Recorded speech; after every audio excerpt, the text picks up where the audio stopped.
Terima kasih Tuhan akan anugerah kemurahan pimpinan dan belas kasihan-Mu.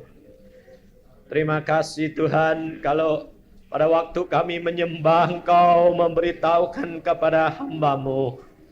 Hamba-Mu tidak tahu ini untuk siapa, tetapi hamba-Mu sampaikan supaya jangan hamba-Mu menjadi beban dan bersalah kepadamu.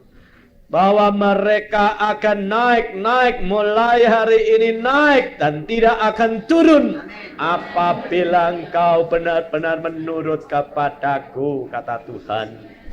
Oh Yesus, terima kasih akan janji-Mu yang indah Tuhan. Hamba-Mu mengucap syukur kepadamu karena Engkau Allahku yang ajaib dan memperhatikan anak-anak-Mu Tuhan. Terima kasih Bapakku. Dan hamba-Mu mendapatkan juga, hamba percaya dan hamba-Mu imani.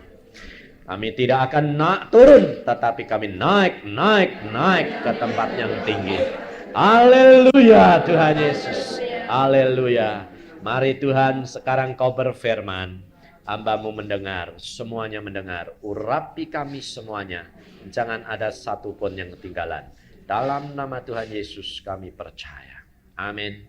Saudara-saudara yang kasih dalam Tuhan, kalau kita tadi sudah mendengar beberapa kesaksian di Tuhan, kalau kita boleh menikmati apa yang Tuhan janjikan kepada kita. Dan saya juga sudah berkali-kali memperingatkan saudara, jangan menyanjung hamba Tuhan. Nanti berarti saudara itu masang tali gantungan pada saya atau pada hamba Tuhan yang lain.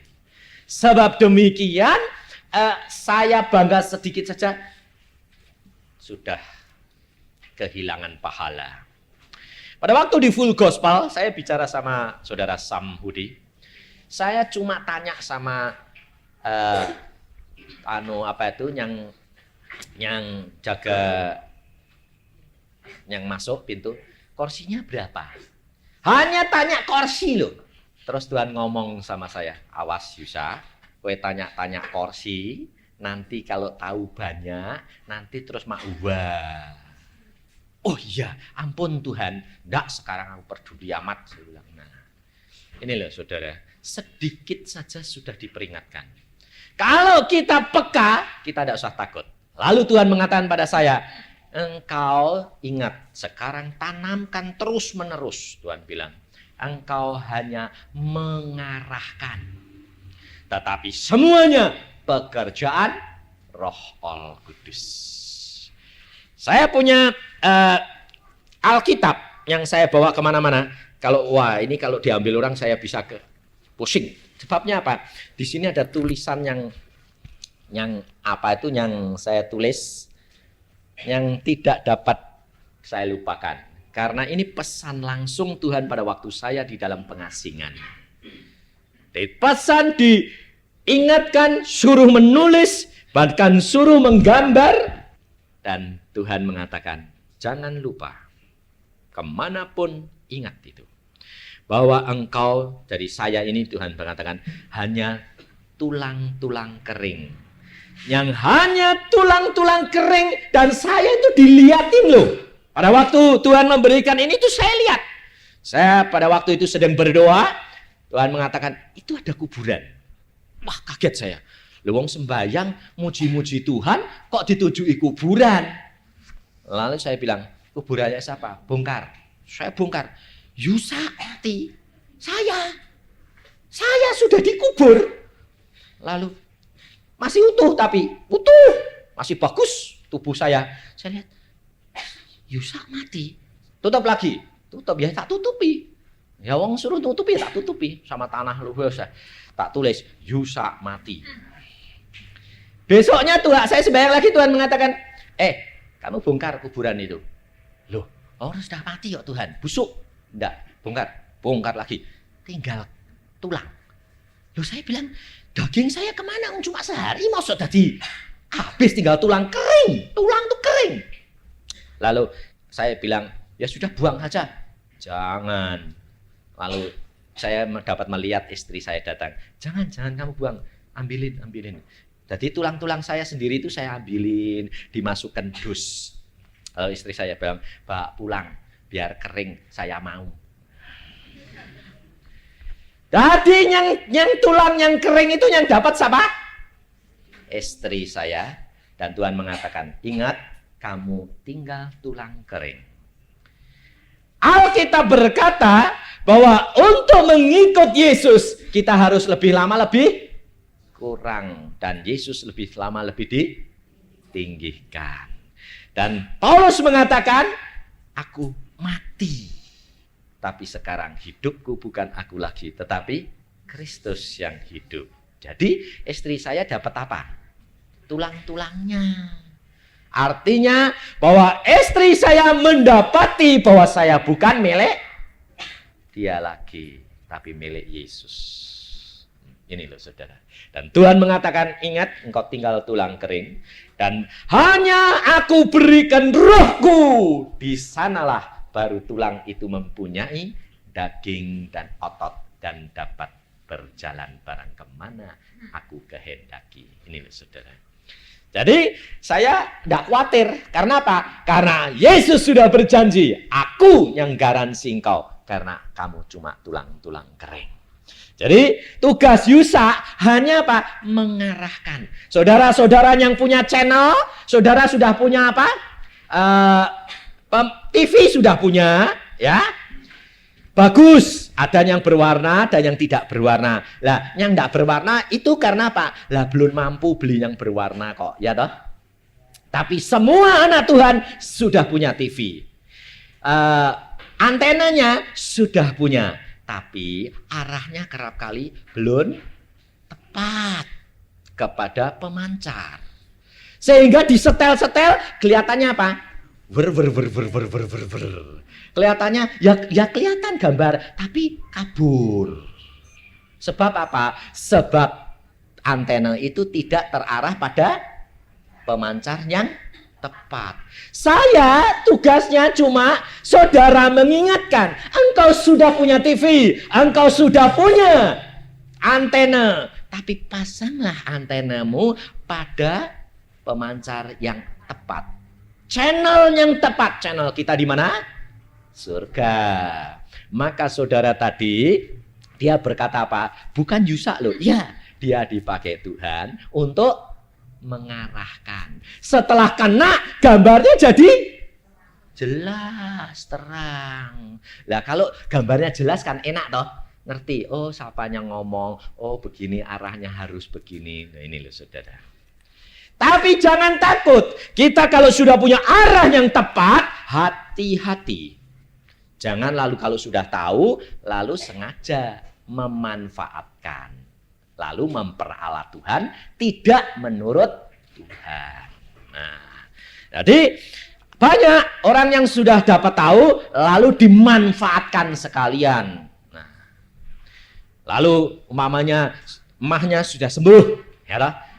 Sekarang sedikit-sedikit lalu begini. Dalam nama Yesus, sekarang tidak kenal obat. Nah, tidak mau obat, sebab aku sudah punya kuasa sendiri. Itu salah. Tidak bisa. Kenneth Hagin sendiri pada waktu dia dipakai Tuhan dengan luar biasa, dia turun dari trap khotbah, jatuh geledek, tangannya putus. Dia bilang, dalam nama Tuhan Yesus, nyambung. Dalam nama Tuhan Yesus, nyambung. Tidak nyambung. Lalu dia bilang, kok tidak nyambung Tuhan? Tuhan mengatakan, masuk rumah sakit, operasi. Loh, kuasamu di mana? Tuhan mengatakan, tidak begitu caranya. Tapi kita harus tanya sama Tuhan, channelnya itu yang tepat. Apa yang saya harus lakukan Tuhan sama ini? Kalau Tuhan mengatakan sembuh, katakan. Itu rema. Tapi kalau Tuhan bilang operasi, masukin operasi. Loh, jadi hikmat daripada Tuhan itu lebih penting. Kita belajar pada pagi hari ini bagaimana orang yang diurapi dan bagaimana orang itu bisa jatuh. Jadi harus waspada dan berjaga-jaga. Kita belajar di dalam kitab Hakim-Hakim. Kita lihat belajar dari Samson, tapi dari arah yang lain. Nah, gitu ya. Dari Alkitab ini luar biasa. Samson ini dikhotbahkan hamba Tuhan ribuan, tapi tidak ada satu khotbah yang sama. Aneh tak? Itu ajaibnya Tuhan. Seperti hidung kita. Hidung kita ini, coba macamnya seluruh dunia ada yang sama enggak hidungnya? Hah? Enggak ada. Enggak ada yang sama. Nah, hidung cuma segini deh. Cuma hidung kita itu cuma segini. Tapi enggak ada yang sama. Biarpun mancungnya sama, tapi ada yang jengat ke atas, ada yang ke bawah. Itu macam-macam, sampai saya kalau ketemu orang saya perhatikan, apa ada toh? Sing pesek ya pesek, tapi enggak sama. Satu bangsa pesek semua, tapi enggak sama. Ini loh, luar biasa Tuhan itu. Demikian juga firman Tuhan, enggak ada yang sama. Maka dari itu kita belajar di dalam Hakim-Hakim Fatsal yang ke-14 lebih dahulu. Ini saya petik-petik karena bagaimana Tuhan ngajari, saya berikan ya saudara. Dan saya minta dan saya peringatkan, kalau saudara datang ke tempat kebaktian, apabila saudara tidak berdoa, saudara tidak akan mendapatkan berkat apa-apa dari firman Tuhan. Sebab firman Tuhan ini diberikan kepada orang yang haus. Ya tak? Yang enggak haus, enggak bakal kepengen minum. Siapa saja yang khotbah, saudara harus berdoa. Tuhan, berikan firman untukku, aku haus. Kalau enggak, engkau rugi. Biarpun yang khotbah itu loh orang yang tua, kata-katanya itu ngantuk. Tapi kalau engkau berdoa, kata itu bisa diubahkan menjadi berkat. Ya, tapi banyak anak-anak Tuhannya dek khotbah itu mbok sing iso ndagel ngono lho lah ya ta, senenge itu lho pelawak-pelawak, bener enggak? Padahal pelawak itu sebetulnya tidak sungguh-sungguh, bener enggak? Pelawak itu sungguh-sungguh kalau ngomong enggak? Nah. Harus benar-benar ada urapan, dan itu tergantung saudara. Memang tidak boleh lalu sepanen terus, tidak boleh ketawa. Sebab Tuhan itu lucu. Tuhan itu humor loh. Sampai saya kadang-kadang sampai kepingkal-pingkal. Saya bilang, Tuhan, kok lucu sih Tuhan? Loh, aku tak lucu. Nanti anak-anakku tuh mukanya panjang kabeh. Tak pernah ketawa. Padahal tadi mengatakan firman Tuhan mengatakan apa? Gembira itu obat bagi tulang-tulang. Kita selalu ketawa. Karena apa? Memang senang mbak Tuhan. Tuhan tuh lucu kok. Benar, lucu. Lucunya luar biasa Tuhan. Tapi kalau sudah marah, jangan tanya. Satu kali dia berkata, geletak kabeh. Ini. Kalau sama Tuhan itu harus menghormat, manja, tapi jangan kurang ajar. Ya. Dalam Hakim-Hakim 14, mulai dari ayat pertama kita baca sampai dengan ayat 4 pertama ya, belajar pertama dari ayat 1 sampai 4.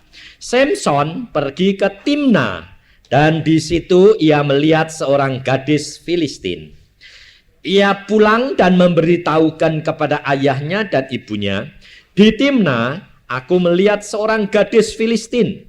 Tolong ambillah dia menjadi istriku. Tetapi ayahnya dan ibunya berkata kepadanya, tidak adakah di antara anak-anak perempuan sanak saudaramu atau di antara seluruh bangsa kita seorang perempuan sehingga engkau pergi mengambil istri dari orang Filistin, orang-orang yang tidak bersunat itu? Tetapi jawab Samson kepada ayahnya, ambillah dia bagiku sebab dia kusukai. Tetapi ayahnya dan ibunya tidak tahu bahwa hal itu daripada Tuhan asalnya.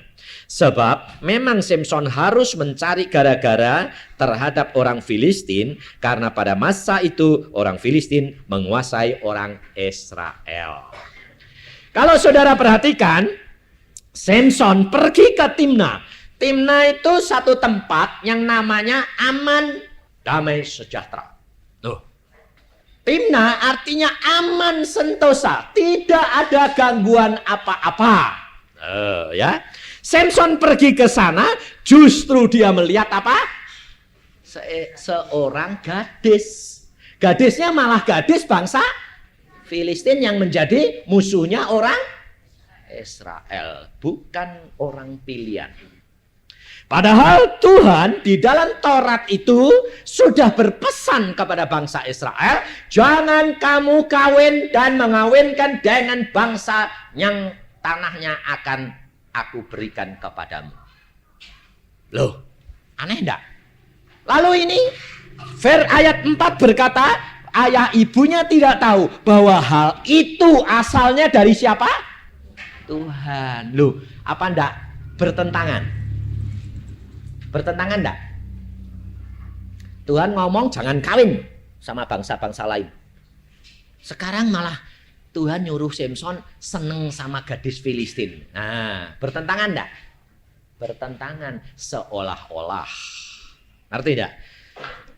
Bertentangan seolah-olah. Tetapi sebetulnya tidak bertentangan. Karena di sini Tuhan cuma mengambil sebagai apa? Contoh untuk mencari gara-gara. Hanya dipakai alat untuk mencari gara-gara. Gara-gara apa toh? Supaya bangsa Israel itu dikembalikan kepada kedudukan semula. Menjadi anak-anak Tuhan, tidak dijajah oleh orang Filistin. Timna artinya aman. Maka dari itu, saudara-saudara perhatikan. Di dalam keadaan yang aman, itu harus malah hati-hati. Tuhan Yesus pesan apa? Apabila orang mengatakan damai sejahtera, aman, tidak ada apa-apa, pada saat itu, maka akan terjadi kedatangan anak manusia yang mendadak. Semua malapetaka akan menghancurkan bumi ini, ya saudara. Pada waktu Nuh masuk bahtera, orang kawin mengawinkan. Aman enggak? Aman, damai sejahtera. Justru di situ sebentar lagi datang apa? Air bah. Ibu-ibu perhatikan. Kalau engkau hidup di dalam damai sejahtera, aman, hati-hati. Hati-hati. Nyatanya hidup keluarga baik, sentosa, suami istri saling mengasihi, anak-anaknya tumbuh, tahu-tahu suaminya kecantol orang. Loh, aman-aman jadi hilang, betul enggak? Lalu tidak ada apa-apa, anaknya ganja. Masalah. Lalu ibu-ibu di sini bilang apa? Ya, memang kebanyakan tuh yang jadi masalah itu apa? Anak suami, anak suami, anak suami. Betul enggak? Hah? Ya. Karena ibu yang nanggung toh. Anak suami, ya toh?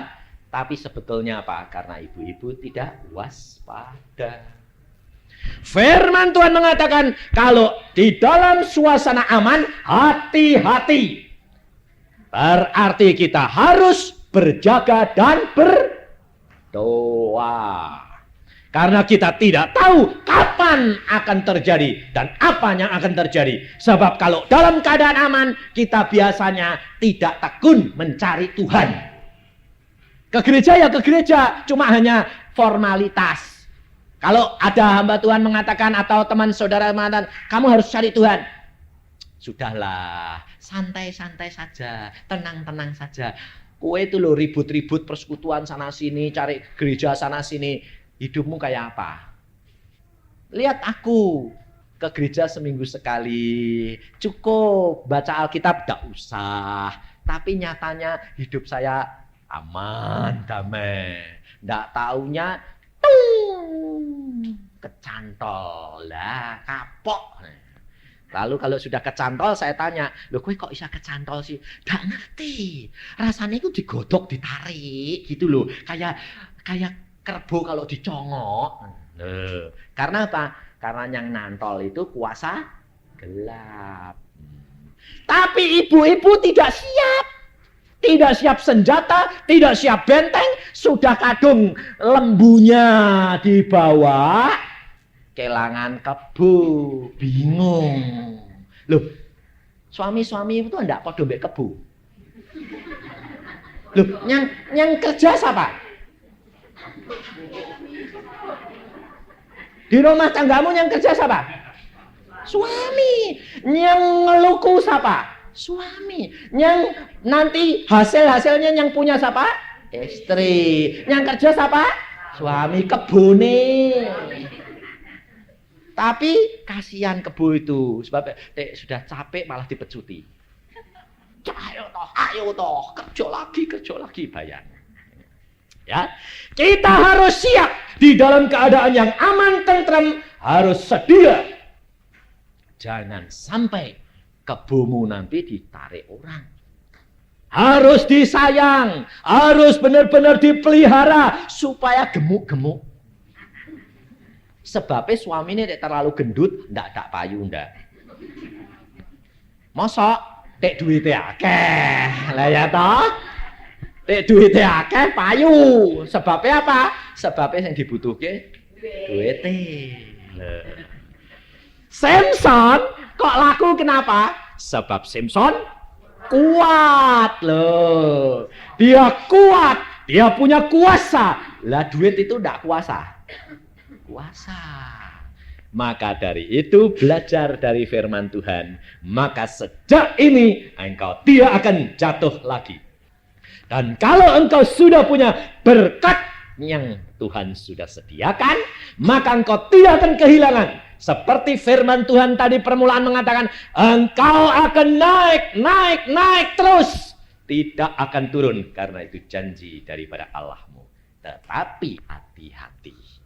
Di dalam keadaan yang aman, damai, hati-hati karena singa sedang menanti. Ayat yang kelima, lalu pergilah Samson beserta ayahnya dan ibunya ke Timna. Ketika mereka sampai di kebun-kebun anggur di Timna, maka seekor singa muda mendatangi Samson dengan mengaum.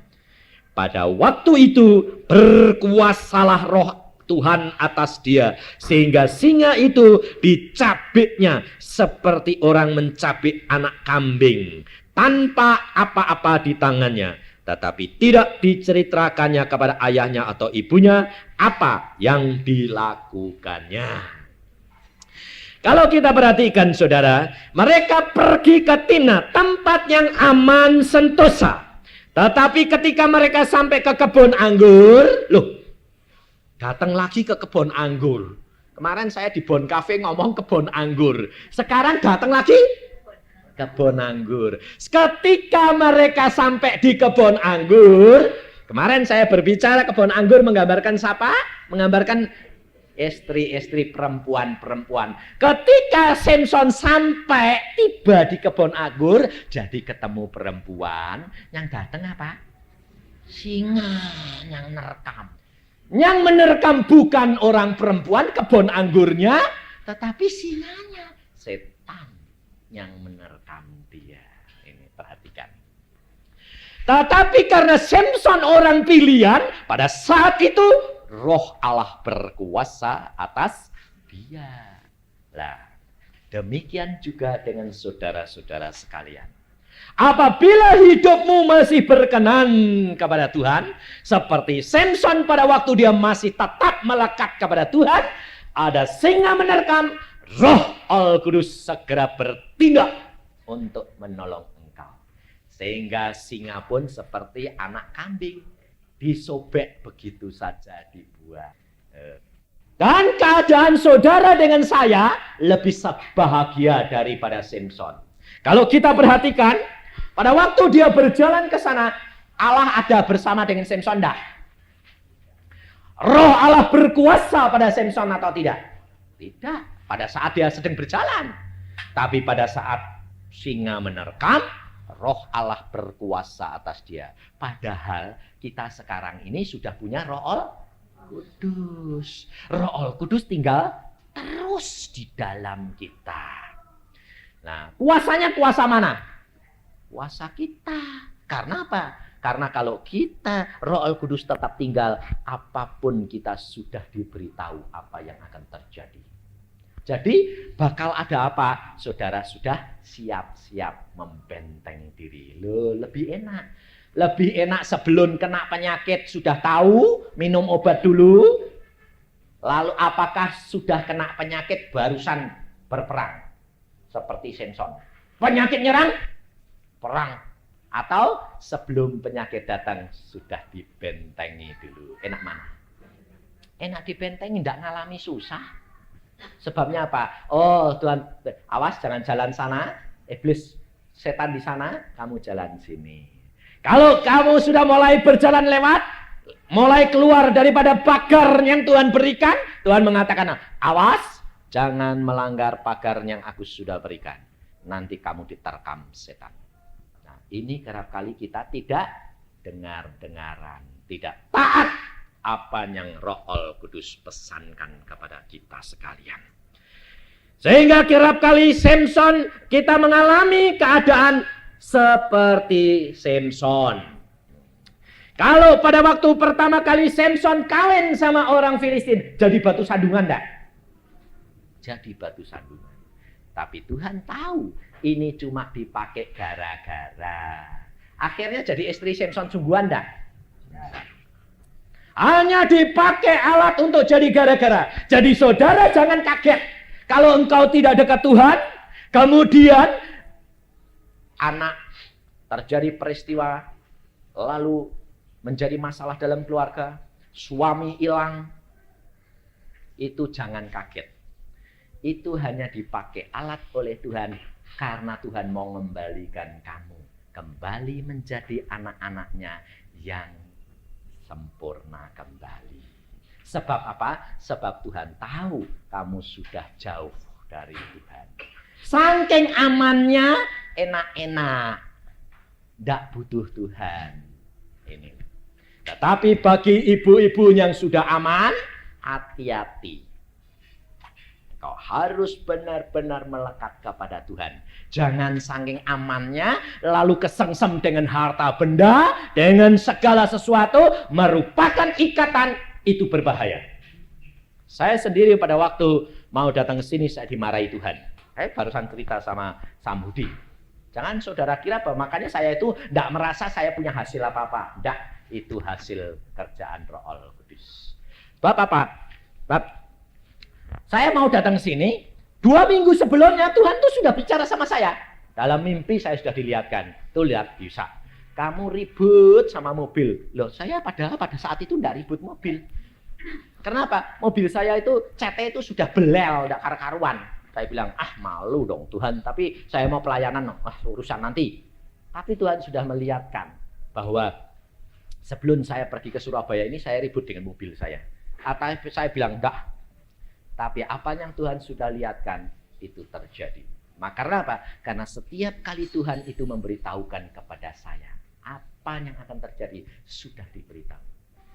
Lalu seminggu sebelum saya berangkat, bener tukang CT teko. Saya lupa mimpi saya bilang, ya wes cat. Nah, Senin mulai dikerjakan, saya beli cat, saya suruh ngecat, baru otomatis kan saya ngontrol. Sibuk sampai Sabtu barusan selesai. Minggu saya terbang ke Surabaya. Malamnya Tuhan bilang, itu Yusa. Ya ampun Tuhan. Saya orangnya keras. Saya bilang, ya apa Tuhan? Sebab saya sudah ambil keputusan.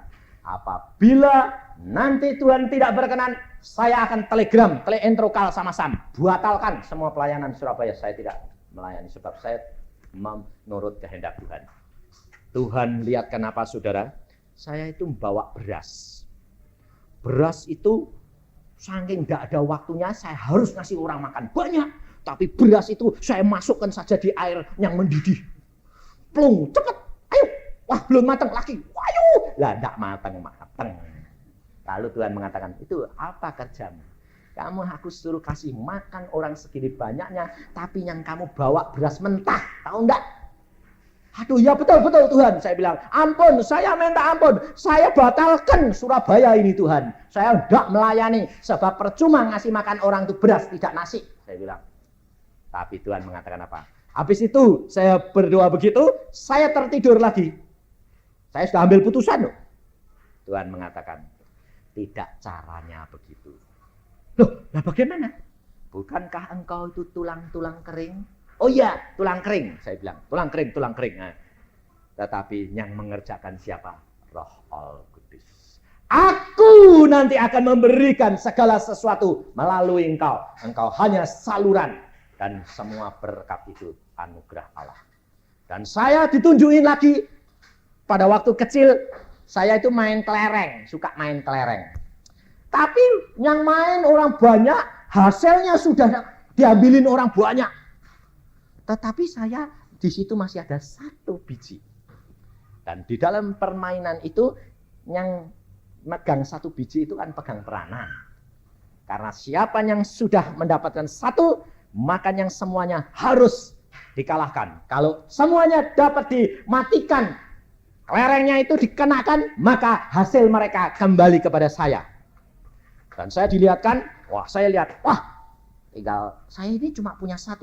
Tapi mereka sudah punya banyak. Harus saya menangkan. Padahal tidak orang 1, banyak. Tapi saya mengatakan, Tuhan, aku hanya punya sedikit. Hanya sedikit, 1 saja. Tetapi bagimu tidak ada barang yang mustahil. Lalu saya arah semua yang milik orang lain semua tuh. Kena semua. Serahin dong sama saya semuanya. Lalu Tuhan mengatakan, ini aku kerjakan untuk kamu. Makanya lalu saya jadi datang ke Surabaya. Saya tidak takut. Karena apa? Pasti Tuhan akan mengatur kemenangan demi kemenangan akan diperoleh untuk kemuliaan Tuhan. Kalau kita saudara hidup dengan Tuhan, tidak usah takut. Karena apa? Karena segala perkara Dia yang ngatur. Asal kita hidup berkenan. Kalau ditegur, segera bertobat. Akui, lalu duduk diam di bawah kaki Tuhan. Kita kerap kali kalau ditegur, malah apa? Malah jadi jengkel, ngambek malah. Lah, anakmu kalau kamu tegur malah ngambek, malah dapat apa toh? Malah gebuk lagi. Saya dulu waktu anak saya perempuan itu ngambek, saya suruh makan, tak mau. Tidak makan tak selentik loh gue. Tidak nurut papa. Malah tidak mau makan. Tak masuk ke kamar, bleng, tak kunci ceklek saudino rata kayak mangan malah. Nangis ben.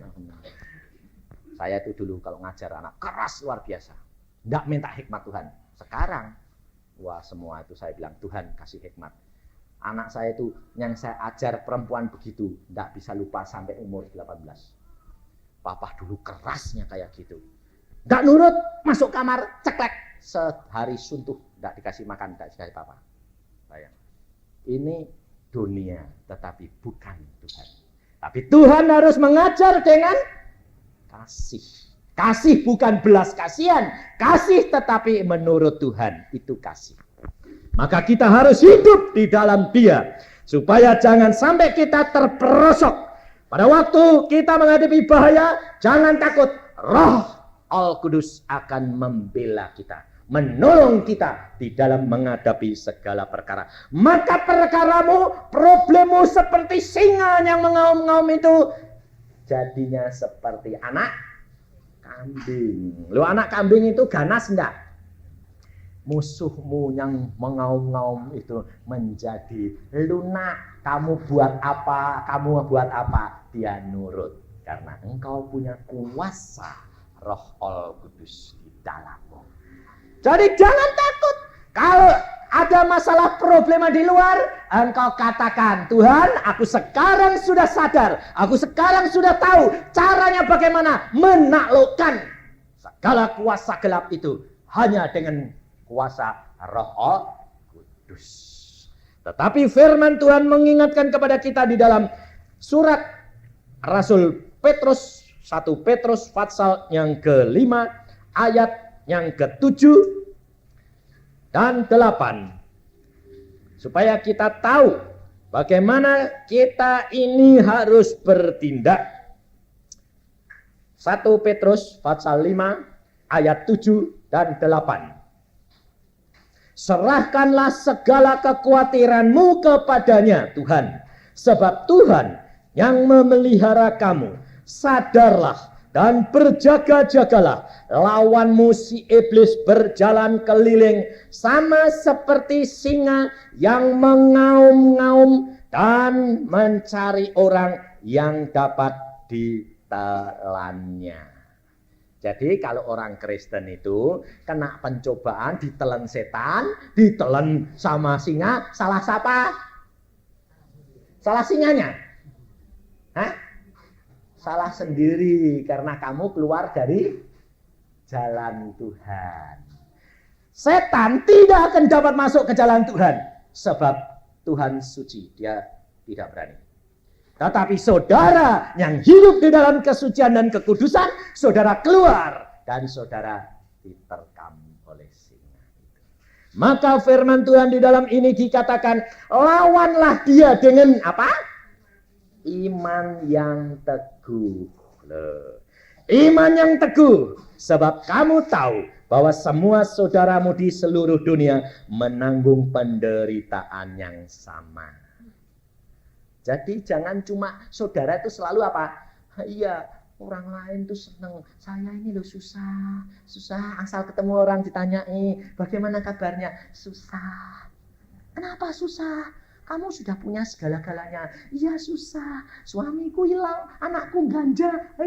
Susah loh. Semua manusia punya kesusahan yang sama. Jangan engkau kira bahwa Yusa tidak punya kesusahan. Punya. Yaitu apabila tidak menurut Tuhan. Kalau keluar sedikit saja dari garis, Tuhan bilang, awas. Oh iya, saya bertelut lagi. Ampun ya Tuhan, ampun Tuhan. Perkara apapun, Tuhan itu sebetulnya sudah berbicara kepada kita. Tetapi kita yang tidak peka. Karena apa? Kerap kali channel kita tidak menuju kepada penyiar Roh Kudus. Dia itu penyiar kerajaan surga. Dia memberitahukan setiap kejadian dan setiap masalah yang akan kita hadapi. Tetapi kalau kita peka, kita akan dapat melawan dan membentengnya. Mengapa Samson dia jatuh? Sekarang kita lihat di dalam Hakim-Hakim 16 ayat yang keempat. Sesudah itu Samson jatuh cinta. Kalau yang ayat 14 tadi, Samson apa? Hah? Ayat 3 akhir. Ambil dia bagiku sebab dia ku sukai. Jadi kalau yang pertama dia cuma suka. Yang kedua, Samson jatuh cinta. Lah. Kalau orang jatuh cinta itu berarti sudah terikat. Lah. Saudara bisa jatuh cinta sama barang enggak? Bisa. Ibu-ibu jatuh cinta sama masakan bisa enggak? Bisa. Sama makanan bisa enggak? Bisa. Sama mobil bisa enggak? Bisa. Ini loh. Kalau engkau sudah mulai jatuh cinta, itu hati-hati. Sebab saya tidak bilang engkau bakal jatuh cinta sama suamimu. Tidak. Sebab suamimu sudah jadi milikmu, pasti cintanya tambah luntur. Saya garansi kok 90% di sini ibu-ibu. Cintanya tidak tambah lekat, tapi tambah jauh. Benar 90% di sini, saya terus terang. Saya tidak mau bohong.